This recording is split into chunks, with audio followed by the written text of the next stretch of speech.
watching tulipswift. Welcome to another review video. I read stuff in September, but I only finished one thing, and it was a short play that we read for class. I read Antigone by Sophocles. This is a Greek tragedy. It's about this woman named Antigone, and I don't really know what else happens. It was very confusing. I'm not having a good time in English class right now. So basically Antigone is like a rebel, and then she's kind of like against the king. Because it's a Greek tragedy, it ends with a ton of death. It did kind of remind me of Throne of Glass, the setup. Next, I reread City of Bones by Cassandra Clare. This was my third time through. The City of Bones is almost tame compared to like YA in the present day. Like Lady Midnight, Shatter Me, The First Darkest Minds, like those are so intense. So that was interesting looking back to like 2007. 5 stars to City of Bones. It's kind of cute to go back and see Alec in the closet. Like, we've come far from here. This book is what I was reading all of September. It never finished, and it's not even that long, but it was also for English class. If you didn't notice, this class is kicking my butt. The book is 1984 by George Orwell, so there was a big variety. I was the only one in the class who read this one. I chose this one because I read Animal Farm freshman year. It was so weird, but it stood out to me a ton, and I really appreciated once I started watching Ariel Bassett on YouTube, and she loves George Orwell, and she loved Animal Farm is her favorite book. I know she really likes 1984. So when it was on the list, I was like, I have to read that one. This book was written in 1949, what it would look like if the government took away independent thought and freedoms. We follow Winston Smith, and he ends up kind of, you know, rebelling. Big Brother is watching you is what I took away from this book. I don't know, George Orwell is so intense and hilarious in the worst way. My favorite thing about this book is the new language, which is newspeak. So every year they're cutting down words in the dictionary to try to like eliminate independent thought. So instead of having so many words like good and great and excellent, there's just like good and plus good and double plus good. Really, like all these description words, there's just cold and uncold, because we can't have the people thinking too much. Because how can the people have a rebellion in religion and justice and science if those words don't exist? So I really like how in-depth this book goes into brainwashing, and a lot of it's on like changing the past and changing history, disciplining the mind. It itself is not entertainment value in my opinion. I'm not like reading the Hunger Games, you know, but I come from a very entertainment driven genre, which is YA. I gave it 4 stars. I got this book for my birthday, but I had so many summer reading books, which I haven't finished any of them. That's why you haven't seen reviews of them. And then I was like, you know what? That's it. I'm reading it. I'm reading the whole thing, and no one can tell me otherwise. The book is Through the Dark by Alex Bracken.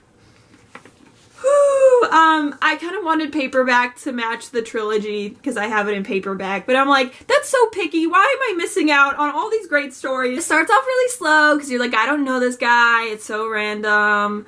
I miss my old friends, but then it just grabs you, and oh my gosh, there's this new character named Lucas, and there's a lot of things that happen that are really intense. I like did a lot of like in class when I brought this book to school. It's not better than any 3 of the Darkest Minds by any means. Like, it's not the characters that are so close to home that we spend so long developing. It's new people, it's new stories. So I added it to my best books of the year list. Spoilers. 5 stars. Ripped my heart out. I also tweeted Alex Bracken a little while. I think it was like the day after I finished it.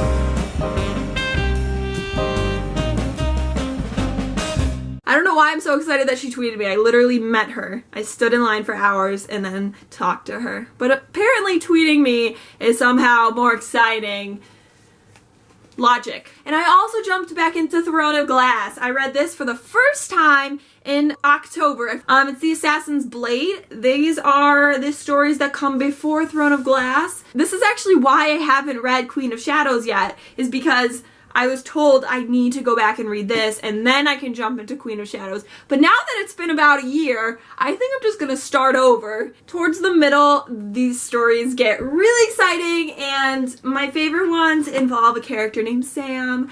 And Selena is just really just a different person. She's so young and expressive and violent, and by the end of this book I did shed a few tears. She doesn't really know how her life will turn around, but I do, and I know what happens. Live a little Sardothian when they were like stealing horses in the desert. That was pretty funny. I gave this book 5 stars. For Sarah J Maas, I feel like this is kind of one of her lighter novels. I feel like this is a pretty happy one. This could almost be a comedy. Not really, but you know what I mean. I read Champion by Mary Lou, and I read this pretty quickly. It was better than Prodigy, but I still didn't like it. I just, you know, I had a hard time with the series. It was kind of not my style. I wasn't happy with the ending, and I wasn't really excited when things were moving along, and I wasn't connected to any of the characters except one who actually died in the second book, and I think they brought her up maybe one time in the third book. She was a very important character,